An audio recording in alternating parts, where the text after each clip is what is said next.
So there's another company that's about to IPO, and that's Instacart. They just filed their S1, and they're in a similar situation. So in 2021, they raised $265 million at a $39 billion valuation.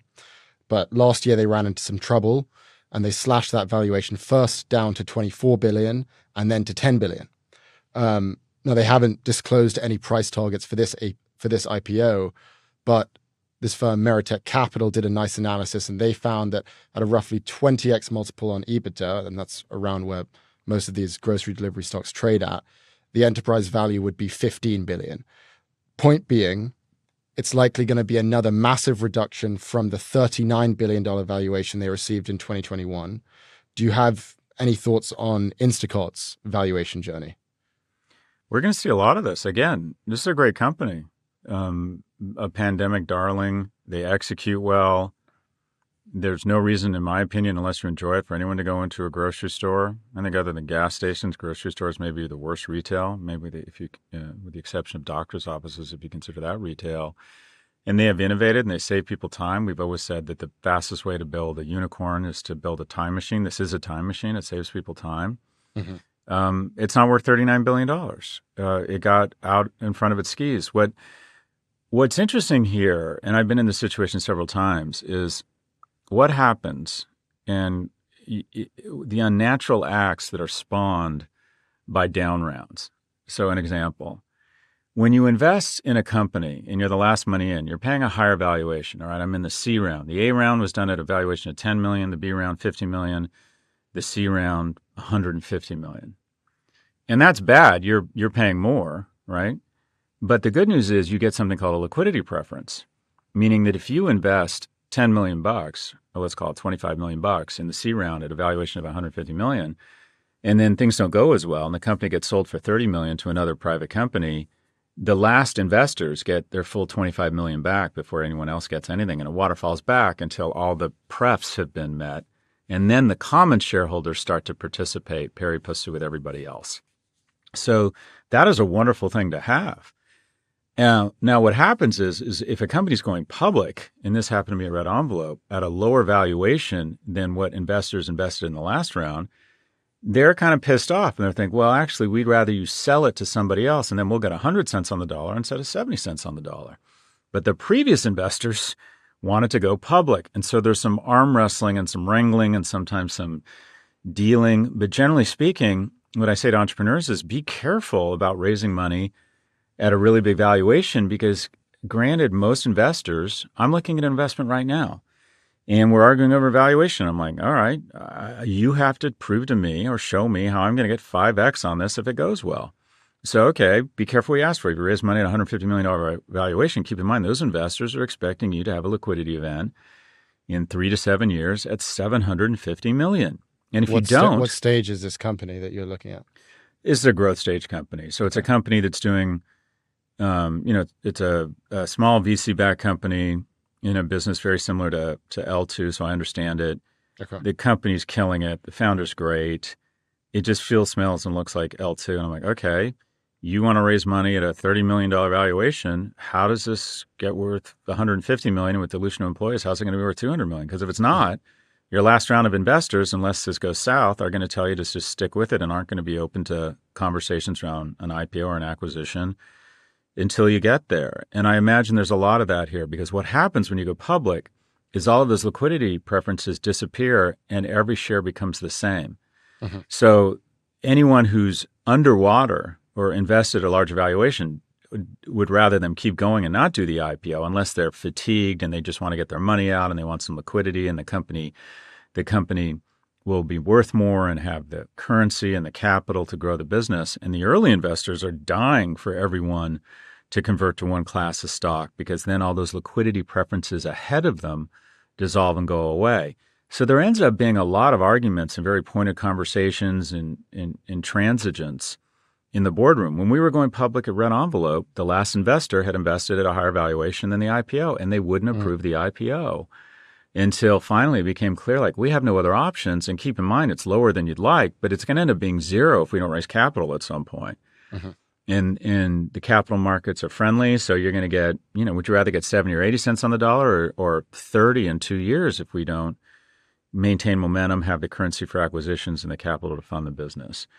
So this is going to be a really interesting one because while they're trying to position as technology, it sort of is, but where I think they get most of their money is from advertising on the platform. And what's interesting is that the margins that drive grocery and even Amazon are not the sale of groceries.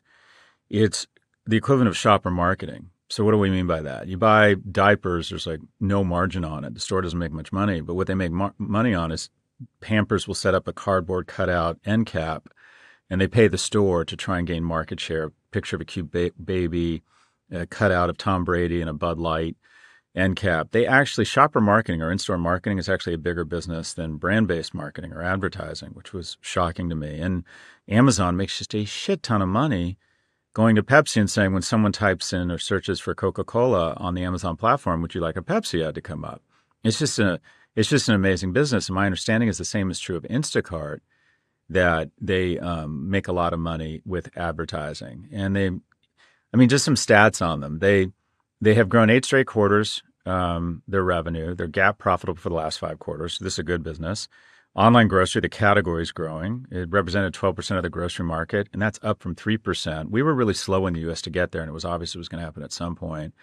They've got about a 2.6% share of the overall U.S. grocery market and 22% online. And they've got good growth in margins. Revenues increased 39% in 2022 to $2.6 billion, and they're producing more than $100 million a quarter in operating cash flow. And that's more than $1 million per day. Makes sense. Really sophisticated math from our producers there. As revenues increased, costs have decreased proportionally. Administrative expenses declined from 19% in 2020 to 13%. So scale and growth are a wonderful thing, can spread those fixed costs across a broader base. And operations expenses declined from 22% to 10%.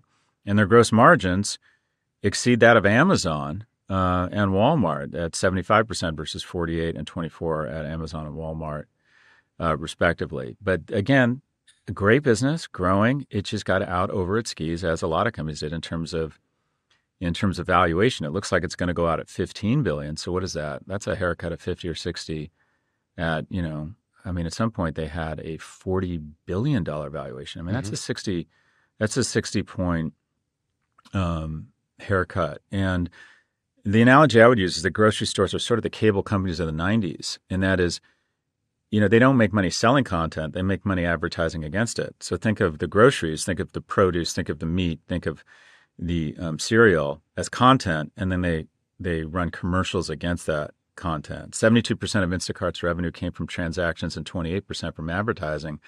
But that's probably misleading because I would bet the margins on that 28% are massive. 90%, and the margins they've shifted that revenue, so that's been growing. I'm not sure what the original number was, but they've been focusing a lot more on advertising because of the difference in margins. And just look at an analog here. Amazon's advertising sales are growing faster than AWS revenue. The Amazon Media Group, which sell ads on the platform, brought in $11 billion in Q2. Let me think about that. $11 billion in one quarter, up 22%. While AWS revenue increased 12%, and the margins on those revenues must be enormous. Yeah. Analysts estimate that Amazon Media Group's operating margins, not their gross margins, their operating margins after they're done paying everybody, are well over 50%. And Amazon commands 7.3% of the worldwide digital ad market. Alphabet's at 29 and Meta's at 21. Who would have thought that Amazon... I think that makes Amazon one of the 10 biggest media companies in the world. Mm-hmm. So Instacart is not in the business of grocery. It's in the business of selling you groceries such that it can sell ads against that content of produce and meat. Yeah, no, I think that's a great comparison. My brother-in-law ran a drinks business for a while. It was a hard seltzer company. And, he was competing with White Claw and everything was going well, until Bud decided that they wanted to start selling Bud hard seltzer. And he said that was the big turning point, because what they would do is they would stack the entire shelf space, not because they thought they were going to sell the seltzer and sell the cans, but just they wanted to take up all of that space and basically turn it into a giant billboard. And, he called it boxing out. And it feels like what we're seeing here is just advertising, like you're talking about shopper marketing. It's going in a different direction where suddenly there's personalization.